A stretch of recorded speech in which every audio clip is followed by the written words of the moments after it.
Bueno, bienvenidas y bienvenidos a un capítulo más de Roberto Alejos Podcast.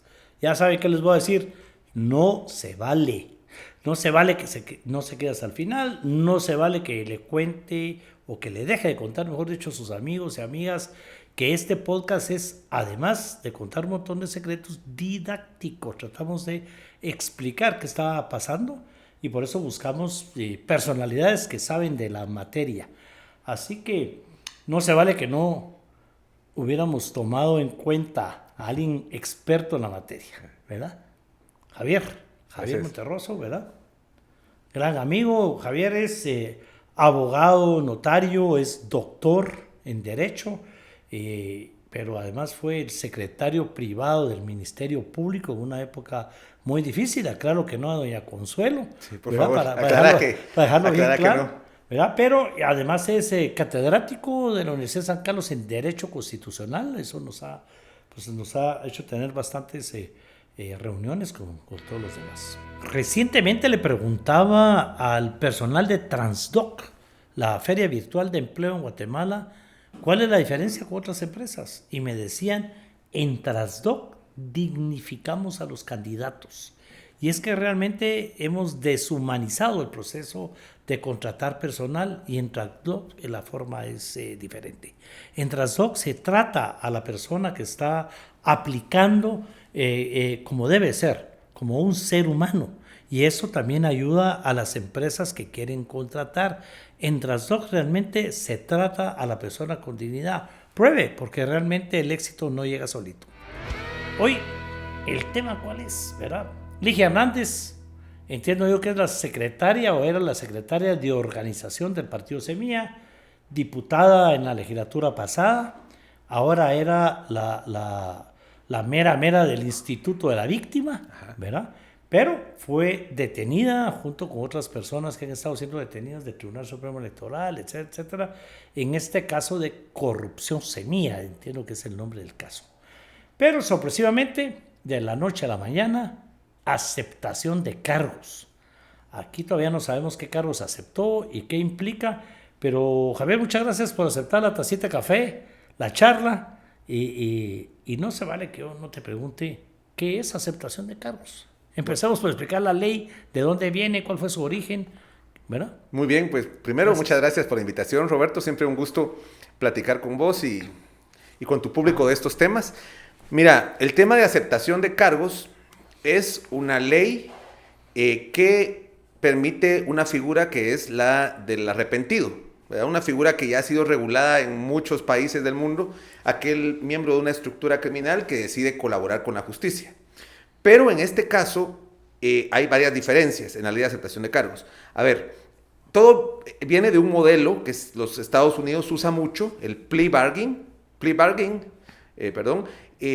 que el 90% de los casos en Estados Unidos se van por este sistema.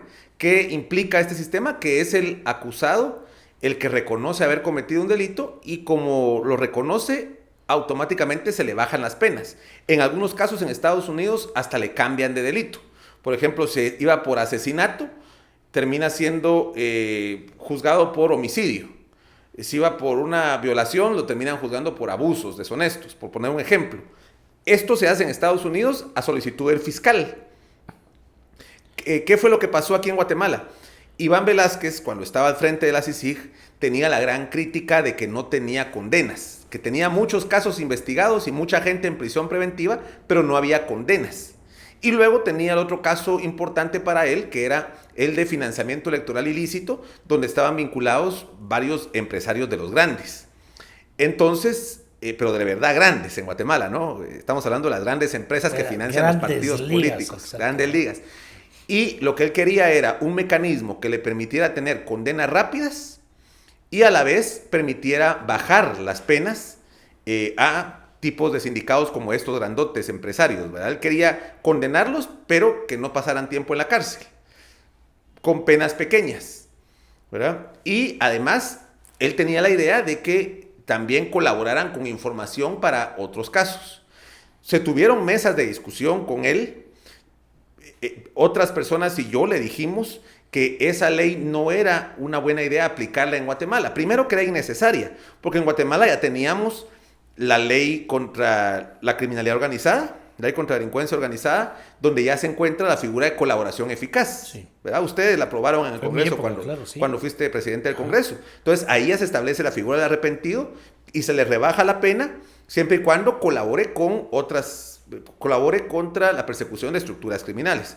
Teníamos también el criterio de oportunidad y el procedimiento abreviado que permitía hacer juicios ágiles, pero que no se utilizan por parte del Ministerio Público bien. Entonces le dijimos, mire, en todo caso, hagamos reformas a eso que ya tenemos. No es necesario una nueva ley. ¿Por qué? Porque aquí en Guatemala esa ley que puede funcionar en Estados Unidos, puede funcionar en Colombia, aquí en Guatemala no funciona porque primero no tenemos investigación de verdad. Es el gran problema que tenemos todavía, que no hay detectives, investigadores en la policía. Entonces, este sistema de beneficios a los privados de libertad, lo que se termina convirtiendo es en un mecanismo de extorsión. Si tú estás privado de libertad en un sistema penitenciario tan malo como el de Guatemala, con la prisión preventiva que siempre se ha abusado en Guatemala, y te vas a estar muchos meses antes de que te termine tu caso, y te ofrecen salir rápido si confesas, entonces mucha gente va a optar por confesar cosas que de repente ni siquiera cometió. Pero no hay pruebas. En realidad se tergiversa todo el modelo procesal, porque todo el modelo procesal es para averiguar la verdad de un hecho delictivo. Y ahora aquí se inventan la verdad para favorecer al sindicado. Entonces le dijimos a Iván Velázquez, esto no es adecuado en Guatemala.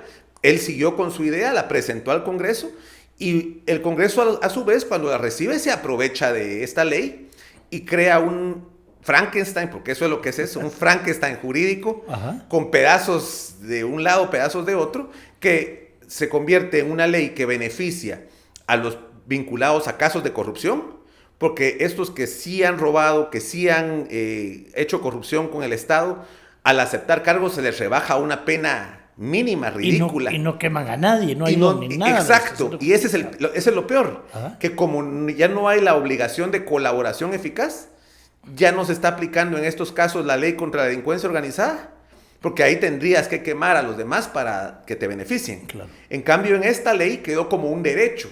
Aunque el Ministerio Público no quiera aplicar esta ley, el sindicato puede decir, yo quiero acogerme a este sistema.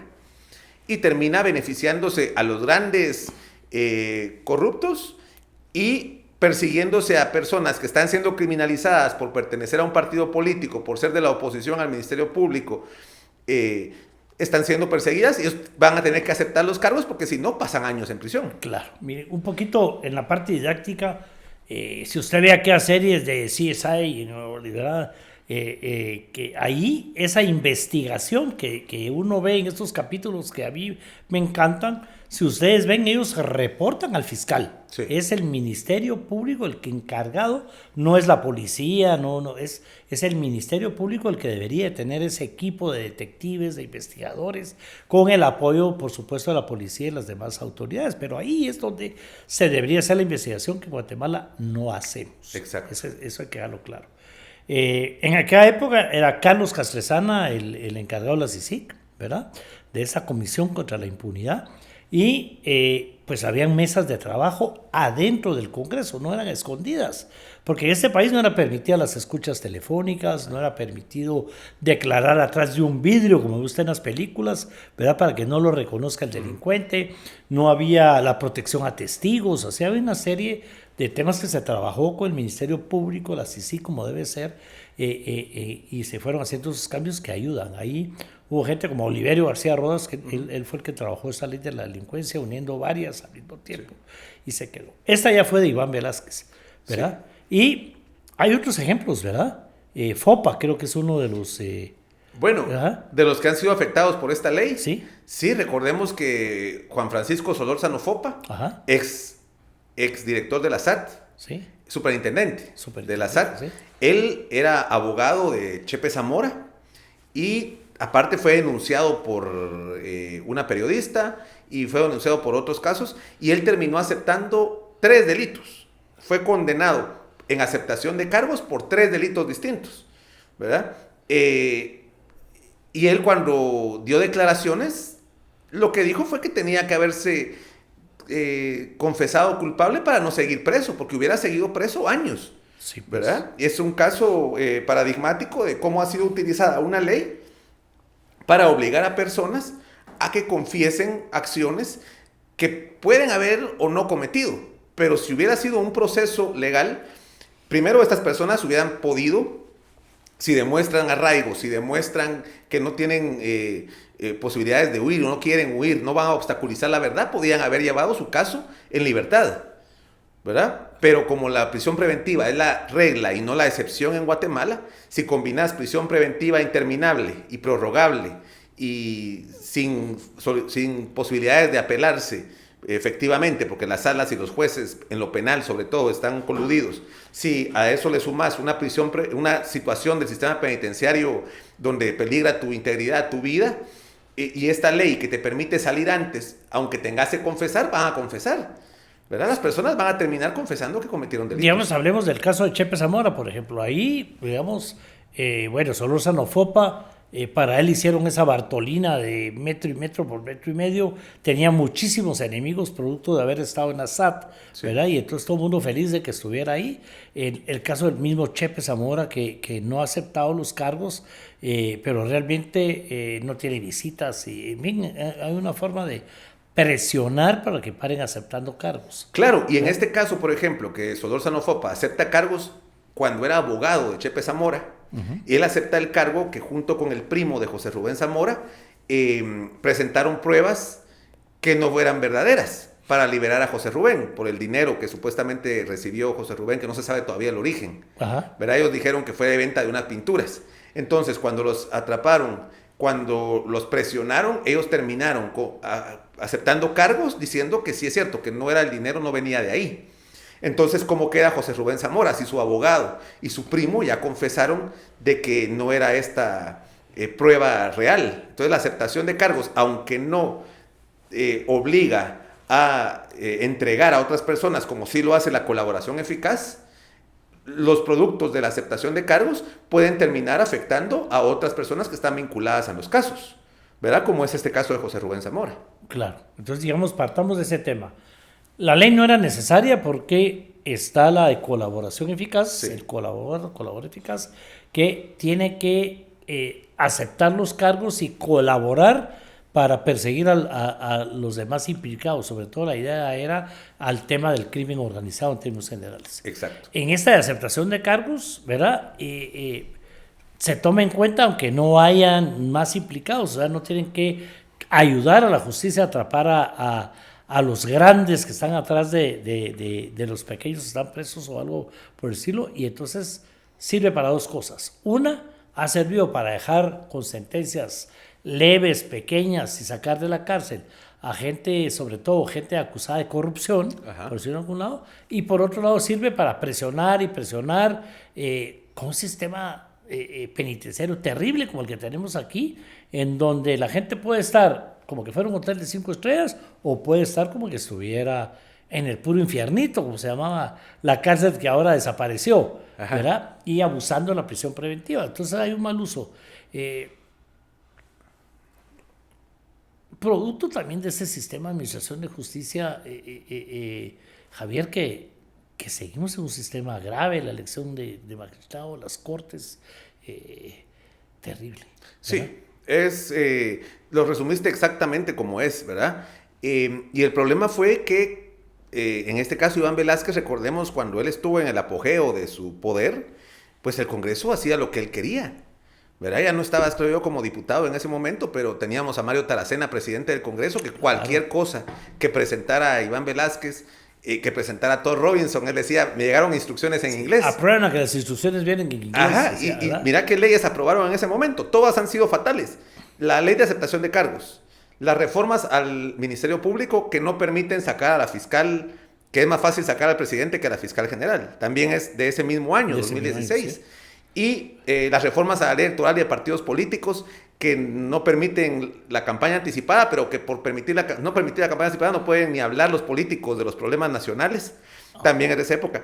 La ley del Consejo de la Carrera Judicial, que fue declarada inconstitucional la mitad de esa ley, ¿verdad? Que creaba el Consejo de la Carrera Judicial quitándole poder a la Corte Suprema de Justicia, pero que era inconstitucional cuando analizamos cómo está regulada la Constitución. Entonces, fue un paquete de leyes que se aprobó en ese momento que, mal hechas, mal asesoradas por parte de Iván Velázquez, puede ser con buenas intenciones. Pero recuérdate que de buenas intenciones está empedrado el camino al infierno. Dijo Tanti, ajá. Entonces, eso pasó aquí. Hubo un paquete de leyes que aprobó el Congreso a instancias de CICIG que años después estamos viendo cómo se están aplicando y lejos de ser beneficiosas para el sistema de justicia, están convirtiéndose en mecanismos de impunidad o de criminalización, ¿verdad? Dependiendo de quién esté a cargo del Ministerio Público o dependiendo del mismo sindicato. Exacto. Porque ahora esta ley no es una herramienta para el Ministerio Público, sino que es un derecho del sindicato reconocer los cargos. Sí, pues. Pero a diferencia del modelo gringo, Ajá. el Ministerio Público les hace la propuesta, Sí. que lo ven ustedes en las películas, insisto, en las series. Aquí es el que está siendo acusado, el sindicato o la acusada, la que lo pide y tiene derecho. Y dependiendo, aunque el Ministerio Público no lo acepte, entiendo. Aunque el Ministerio Público diga, yo no quiero aceptar eso, el sindicato puede hacerlo con el juez. Y el juez lo único que tiene que ver es si entra dentro de los parámetros de la ley. Si el delito se permite la aceptación de cargos, cuántos años se le van a rebajar, en qué momento los reconoce. Porque si es antes de la primera declaración, se te baja un porcentaje. Si es después de ir al debate, ya se te baja menos, ¿verdad? Entonces, por eso los sindicatos lo hacen antes de ir a un juicio. Pero como saben que ese juicio puede tardar años, y como saben que durante esos años van a seguir en prisión preventiva, ellos terminan sopesando. ¿Qué me conviene más?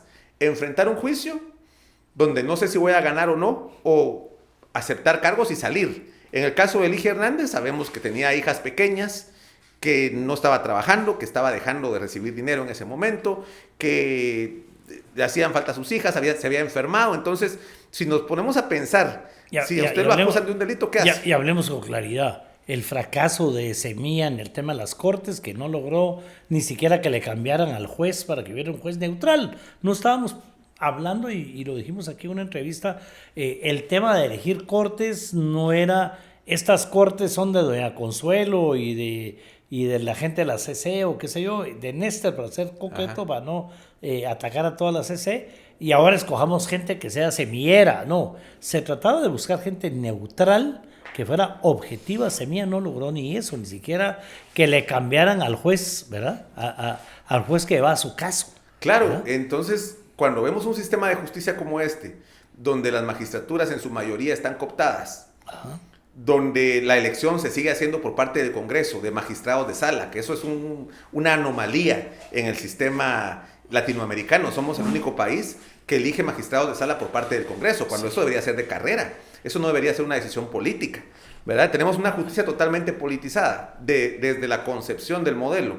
Y aparte de eso, tenemos un Ministerio Público también con una concepción política de la persecución penal, ¿verdad? Y Semilla, que pareciera que no pudo lograr nada en Corte Suprema de Justicia. Creo que un magistrado llegó apoyado por ellos, y en salas de apelaciones, aunque Samuel Pérez ande diciendo que quedaron balanceadas las Cortes, quienes analizamos ese tema desde hace muchos años, sabemos quiénes están en las Cortes, y esos no representan a Semilla, no representan ninguna afinidad con Semilla, ¿verdad? Y como bien decís, no es que queríamos que la gente de ellos quedara como magistrados, pero sí que hubiera en realidad un balance, que llegara gente por sus capacidades, por su experiencia, no neutrales, objetiva. En la medida de lo posible, sí, neutrales y objetivos, pero eso está visto que no se va a cambiar hasta que no se cambie el modelo constitucional de elección de Poder Judicial. Pero entonces, cuando vemos todo ese combo, el sector judicial politizado, la prisión en condiciones terribles, la prisión preventiva obligatoria, entonces la gente va a optar por este mecanismo de aceptación de cargos.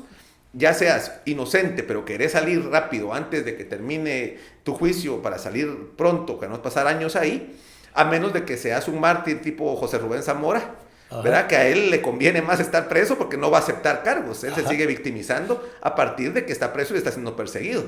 En cambio, la mayoría de gente no tiene ese nivel de tolerancia, digamos, a la cárcel, y va a buscar una salida rápida. Y en este caso, la ley de aceptación de cargos lo permite. Y el otro caso que no sabemos o no nos damos cuenta de todos los casos de personas vinculadas a temas de corrupción que han sido beneficiados con esta ley también. Sí, ¿verdad? Que eso es un tema también que hay que subrayar. porque la aceptación de cargos sirve para un montón de casos que ni vemos, Ajá. ¿verdad? Porque, digamos, asesinatos, homicidios de todo tipo. No, asesinatos, ¿no? homicidios. Ahí no cabe. Ahí no cabe aceptación de cargos. Ni en casos de delitos de lesa humanidad. Pero sí en todos los casos de criminalidad de cuello blanco, corrupción principalmente. Y para eso se presta. Y para eso se presta. Ahora Javier, hay otras personas que ya salieron aceptando cargos. Ya vimos el caso de la gente que está con José Rubén Zamora, ¿verdad? Sí. Entiendo que alguien de administración del periódico, el abogado, sí, el primo, todos ellos ya salieron libres, y eso es parte de lo que tiene el caso José Rubén Zamora. Bien fregado José Rubén, porque lo que ellos dijeron está sirviendo.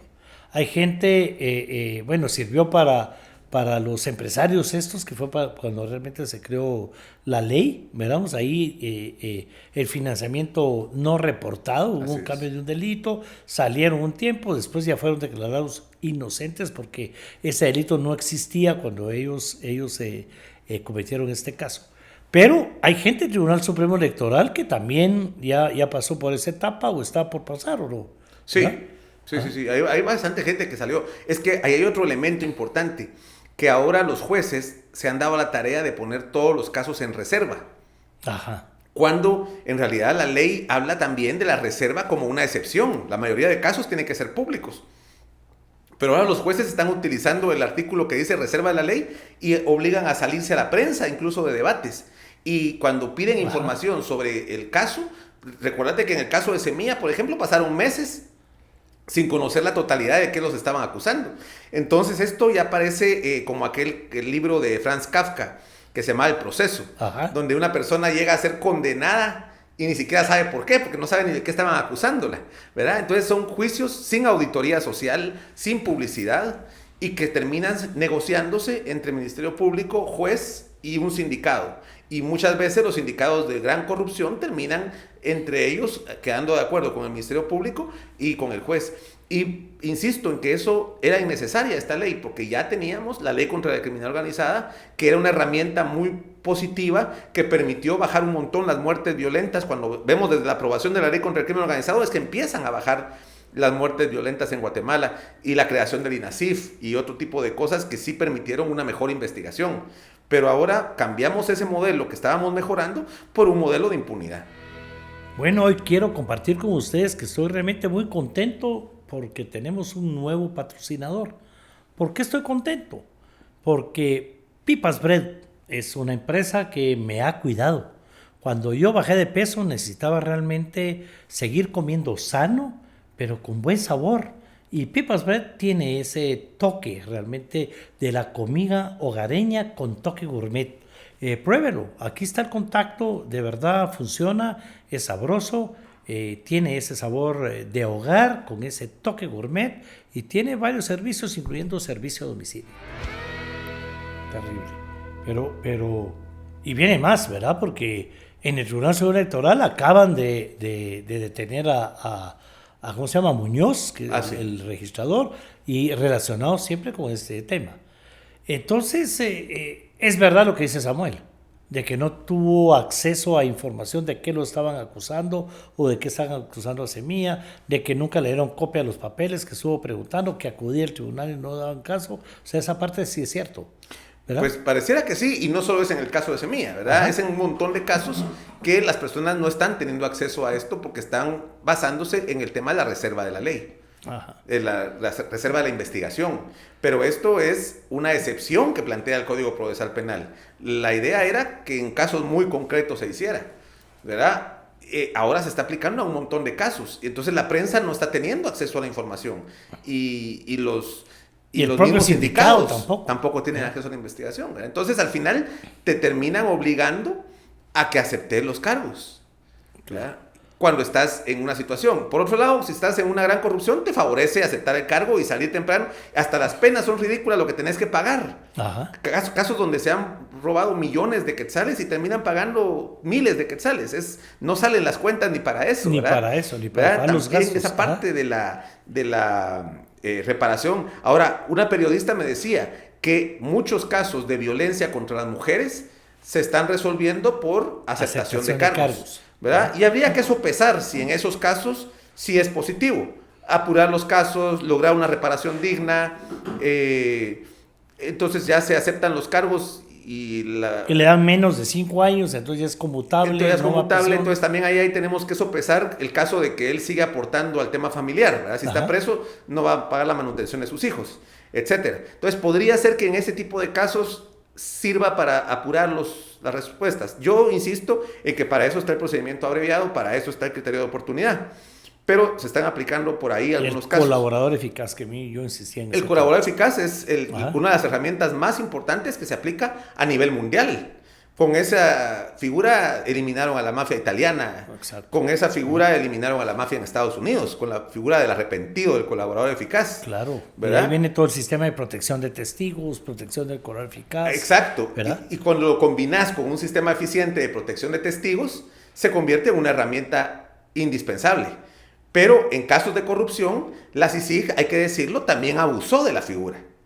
Abusó de la figura porque benefició a personas que, cuando veíamos la gravedad de los hechos que ellos habían cometido en relación a la delación que estaban haciendo, tampoco era coherente, ¿verdad? Entonces, yo diría que también se abusó de la figura del colaborador eficaz en Guatemala. Hay críticas respecto a eso, pero la creación del tema de la aceptación de cargos casi que deja sin posibilidades, en el caso de corrupción, al colaborador eficaz. Bueno, pero digamos, Javier, una pregunta que no se vale que no te la hagas habiendo sido el secretario privado del Ministerio Público. Aquí vimos hablando de la corrupción en el organismo judicial. ¿Realmente es tan grave como lo decimos nosotros? Sí. Sí, totalmente. Creo que nos quedamos cortos en cuanto a la corrupción que tiene el sistema judicial, en cuanto a la corrupción que hay en la administración pública en general en Guatemala y en el tema de administración de la justicia. Recordemos que cuando nosotros llegamos al Ministerio Público no había una ley contra la corrupción. No. Y en la ley contra la corrupción, ¿qué es lo que se hace? Lo que hay contra el crimen organizado, la delincuencia organizada, la ley contra la delincuencia organizada, solo establecía ciertos delitos para aplicarlo. Fue hasta el año 2012 cuando ya se incorporan todos los delitos de corrupción a la ley contra el crimen organizado. Entonces ya se hace la conexión. Entonces la escucha telefónica y el colaborador eficaz ya lo podías usar también para perseguir casos contra la corrupción. Eso hasta el 2012 se aprueba. Y es por eso que 2015, 2016 se hace el boom de la lucha contra la corrupción. Pero fue porque en el 2012 se permitió abrir la puerta. Y ahí digamos que habría que hacerlo un estudio de todo lo que fuimos aprobando. Exacto. Digamos, se aprueba la ley de libre acceso a la información, que eso permite ver cómo funciona el tema. Hay transparencia en cómo funciona el Congreso de la República a través del canal, a través del tablero electrónico, la obligación de que tengan páginas en donde uno pueda ver datos, información, la ley de compras y contrataciones, todo eso se va amarrando y permite conseguir las pruebas. Y después haber aprobado esa ley contra la corrupción, eso provoca la plaza del 2015, claro, donde la gente se da cuenta lo que venía sucediendo por años. Exacto, hay varios elementos. También la ley de extinción de dominio que se aprobó por esos años, que permite quitarle los bienes a los... Y que ahora está discutiéndose, después de tantos años, todavía se está discutiendo en la Corte de Constitucionalidad. Si eso no es constitucional. Eso ya se discutió en su momento. Yo creo que tenemos que hacer un podcast de ese tema porque fue de película cómo el narcotráfico nos amenazó y nos dejó en la cabeza de un fulano en la puerta del Congreso como presión para que no aprobáramos la ley de extinción de dominio. ¿Verdad? Y eran amenazas constantes que se volvieron de pavor de película. Bueno, la misma ley de comisiones de postulación, que también es del 2009, ¿sí? La ley de comisiones de postulación que permitió por lo menos transparentar el proceso que antes del 2009 se hacía a puerta cerrada. ¿Verdad? Las comisiones de postulación funcionaban desde el 85 que se creó, bueno, desde el 85 empezaron, pero se profundizaron más en el 93 con las reformas constitucionales. Pero todo eso funcionaba bajo las sombras, bajo la mesa. Nadie sabía cómo elegían al fiscal general o cómo llegaban a la conclusión de que los magistrados de la Corte Suprema eran esos. Bueno, también, sí. Y la ley de comisiones de postulación es otro hito importante. La creación del INASIF, la creación de la ley contra el crimen organizado. Entonces las muertes empiezan a bajar. Luego viene el tema de corrupción, empieza a subir, pero con esta ley de aceptación de cargos es casi ponerle el punto final a la persecución contra la corrupción, ¿verdad? Porque ahora ya...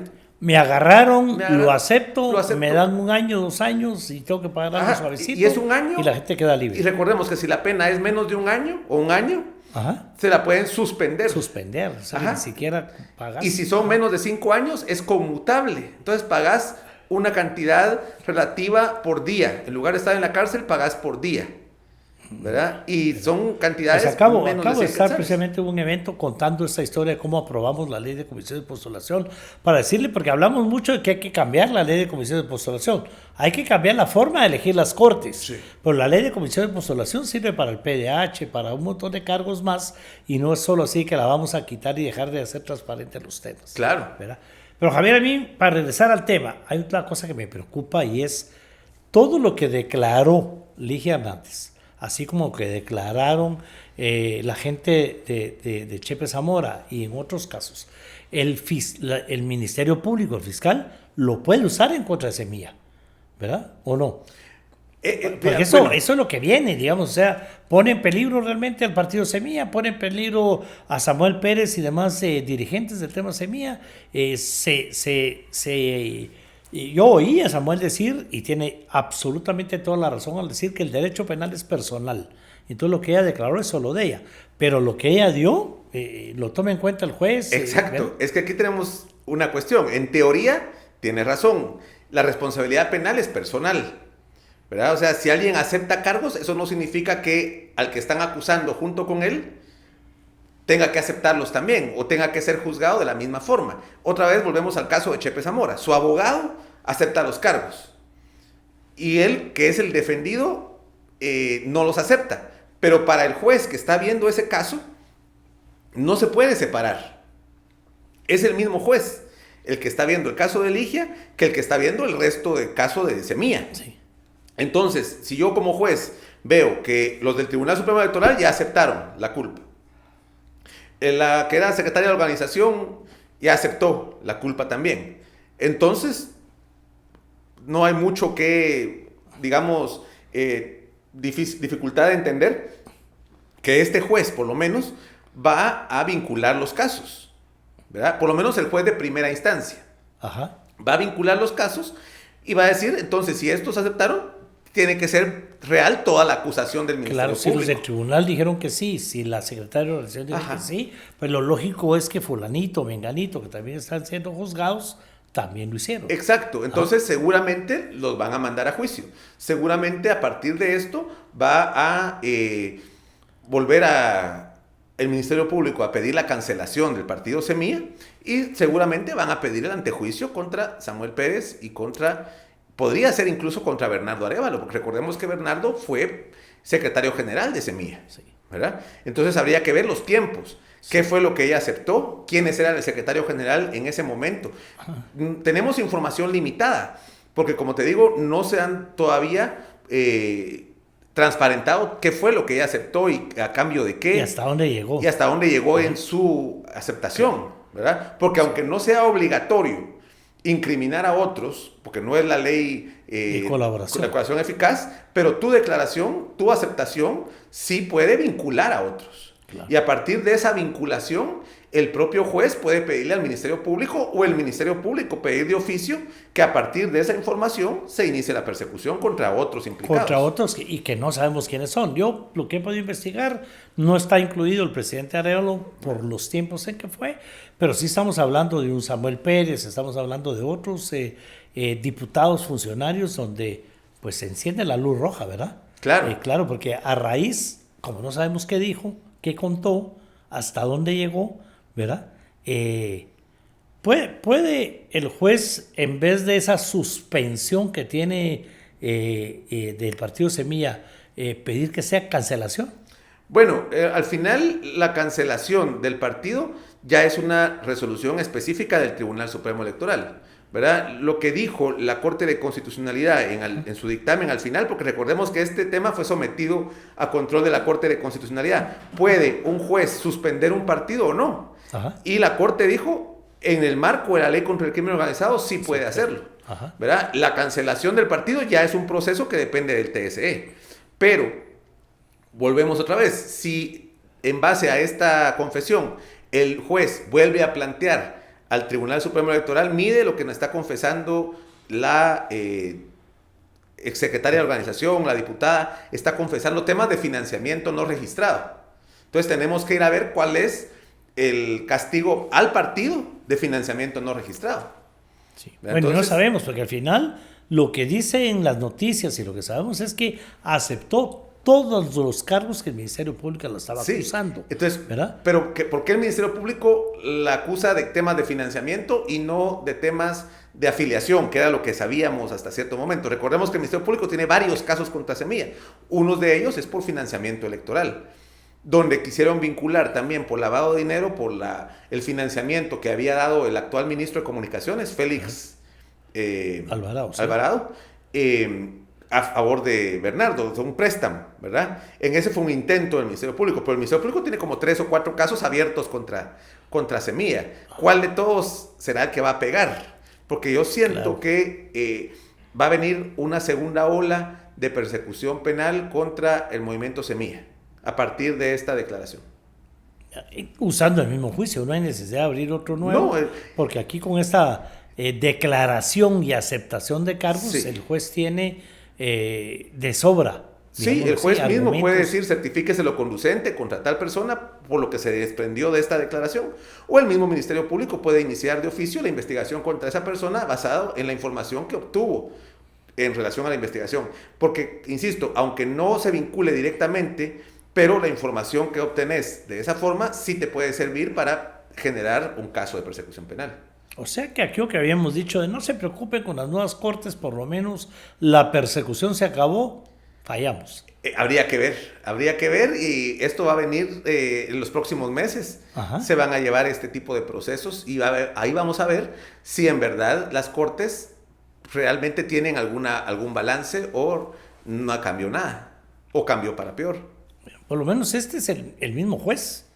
El mismo juez que estaba antes de la elección de cortes está llevando el mismo caso. O sea, las cortes no le cambiaron al sí, no, ni lo van a cambiar, ¿verdad? Creo yo. Y es que si bien digamos que bueno, fue la despedida de la corte que salió y estos no han hecho nada para cambiarlo, por ejemplo, ¿verdad? Y ya después era otro caso, cuando hay que apelar, puede llegar a ¿cuántos pasos quedarían después de que este juez diga algo? Bueno, falta todavía. Es que el problema con el sistema de justicia guatemalteco también es que en cada fase podés presentar una serie de recursos y otros procesos. Por ejemplo, en uno de estos casos se puede presentar un amparo, entonces se va a otra judicatura y apelación de ese amparo se va a la Corte de Constitucionalidad.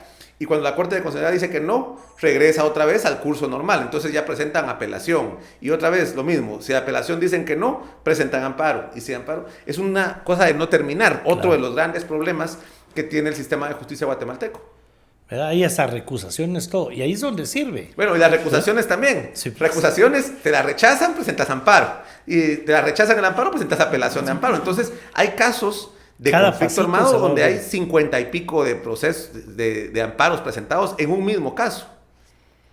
Entonces, todos estos pasitos se pueden tardar años. Y entonces ahí es donde si la persona es culpable, ¿verdad? Y entonces lo que hace es buscar ese sistema de impunidad dentro del sistema penitenciario, su comodidad o el tema, y tratar de buscar un arresto domiciliario o una medida sustitutiva, porque el caso puede pasar años. Hay muchos que están con una medida sustitutiva y van alargando el proceso porque saben que son culpables y mientras más se tarden que llegue la sentencia mejor.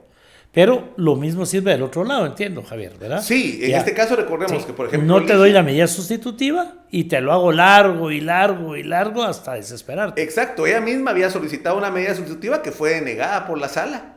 Al mismo José Rubén Zamora, una de las solicitudes de revisión de medida sustitutiva tardó años o está agendada para el próximo año. Ajá. Es decir, hay muchos mecanismos legales por los cuales se puede mantener a una persona en prisión y al final la persona se termina desesperando y termina confesando cosas que de repente no cometió.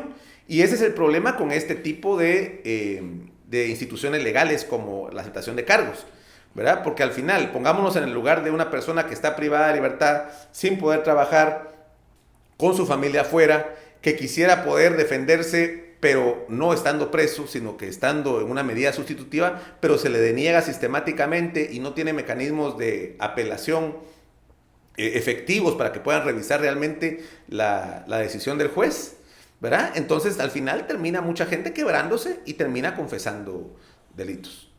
Y esos delitos que confiesas sirven para acusar a otros. Pueden usarse para acusar a otros después. Bueno, aquí sí podemos decir, ojo, el tema contra Semilla sigue, se pone en peligro realmente la situación del partido y la situación de quienes eran los dirigentes en esa época del partido, incluyendo algunos diputados que tendrán que pasar por el tema del antejuicio o ya tienen el antejuicio ya ahí armado pero detenido de alguna manera.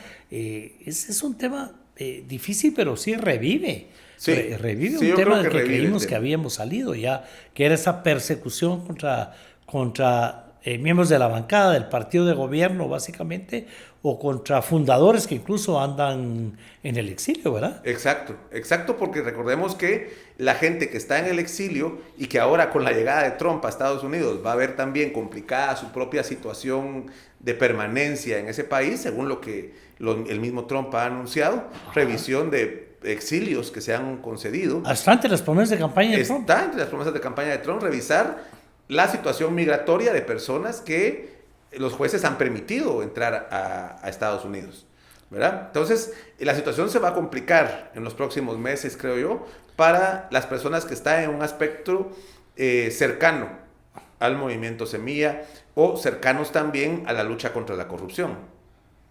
Delicado el tema. Sí. ¿Verdad? No salimos del caso. Sí. ¿Verdad? Y esto, en este caso, sí. ¿Verdad? Se vuelve un tema del que no se vale que no sigamos estudiándolo, viéndolo y haciéndole ver a ustedes, ¿verdad? A la gente que le gusta estudiar política, conocer de política, vamos a tener que seguir hablando de estos casos porque aquí sí está en peligro que el partido de gobierno, el partido oficial, que está suspendido de acuerdo a la ley de crimen organizado, pase ya a que un tribunal pueda pedir su cancelación al Tribunal Supremo Electoral, pero además el peligro de que la persecución penal contra otros miembros del partido, funcionarios que ahora son funcionarios públicos.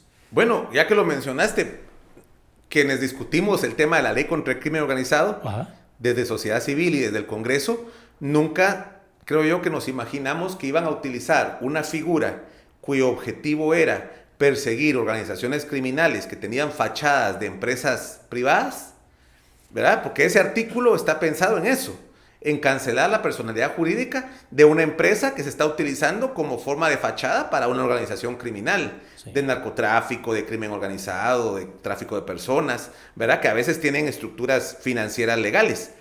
Pero nunca hubiéramos imaginado que un juez lo iba a utilizar para suspender un partido político, claro, ¿verdad? Por inscripciones anómalas de personas que firmaron afiliaciones o que iban a presentarse este tipo de casos que se iban a llevar por un juez de crimen organizado, temas que son eminentemente político-administrativos, ¿verdad? Y que se iban a judicializar y después que se iban a usar una ley contra el crimen organizado para perseguir eso. Nunca pensamos en esa forma. Sí, es que realmente que hay que tener bien claro que se llaman crimen organizado porque de verdad están bien organizados, ¿verdad? Y que realmente ahí sí hay alianza, aunque sean competencia entre ellos a la hora de estar en un juzgado persiguiendo a alguien, peleando contra su enemigo, hay una unidad impresionante y tienen buenos asesores porque quien encontró ese artículo en la ley de suspender mientras se investiga, ¿verdad? Y usarlo contra un partido político, que incluso sirvió para tratar de que Semilla ya no fuera, no fuera declarado uno de los dos ganadores en la primera vuelta. Desde ahí se intentó usar el tema. Y después para que no participara en la segunda vuelta, ¿verdad? Impresionante. ¿Sí? Cómo la manipulación de la ley o cómo se ponen a buscar lo que sea para tratar de parar el tema. Pero entonces sí, luz roja, ¿verdad? Luz roja para Semilla, luz roja para los funcionarios de gobierno, luz roja para el sistema. Seguimos comprobando que es un sistema de administración de justicia que no funciona. Un tema de administración de justicia totalmente cooptado, corrupto, que hay que reformarlo. Y no es un tema de leyes, siento yo, sino de personas, de a quienes elegimos y cómo las elegimos. Yo creo que, como bien decís, no se vale que sigamos usando la justicia como un péndulo. Ajá. Que ahorita lo controla la izquierda, entonces empiezan a perseguir en contra de enemigos políticos, en contra de personas que quieren postularse a la candidatura presidencial, pero que no quieren que compitan. Y después lo controla la derecha y está persiguiendo a la izquierda. No se vale eso, que la justicia sea un péndulo que un momento va para un lado, un momento para otro. La justicia debería estar ajena a los vaivenes políticos.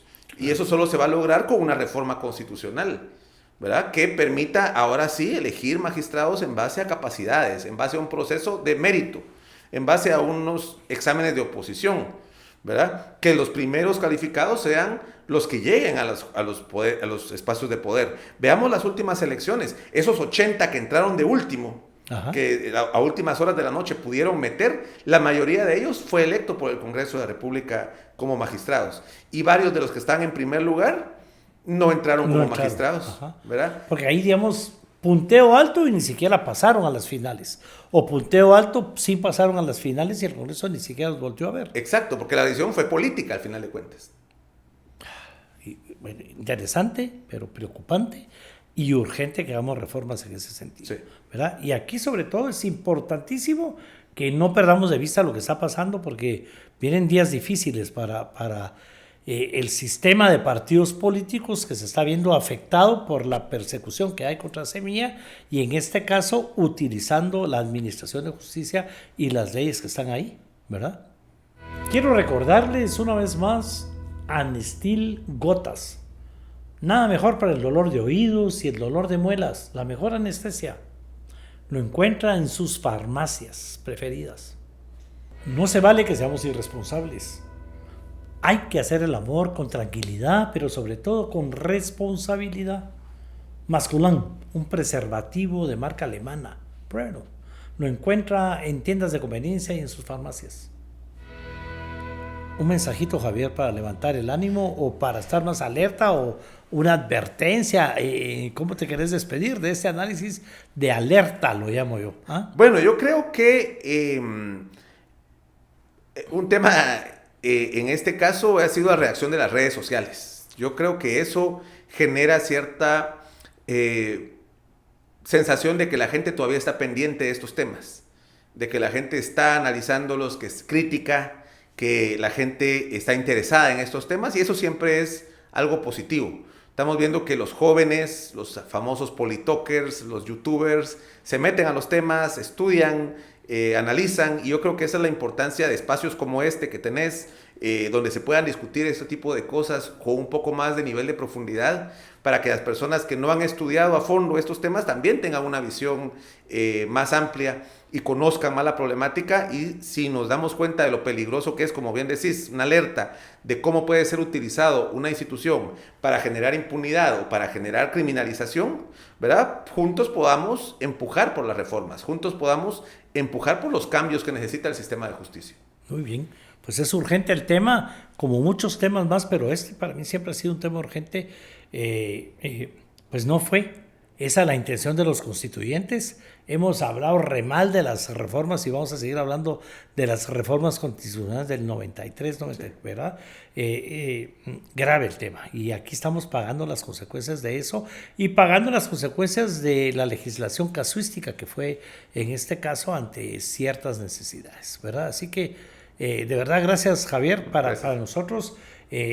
Seguimos manteniendo nuestra teoría, no es que yo lo diga, buscamos expertas y expertos en la materia para que nos cuenten la verdad, qué es lo que hay atrás de lo que está sucediendo, tratamos de que siempre sea lo que está pasando en el país, que aquí hay noticia de sobra, cada día pasa algo diferente, nuevo, que siente la luz roja, ¿verdad? Pues gracias por venirnos a ayudar a hacer el análisis, ¿verdad?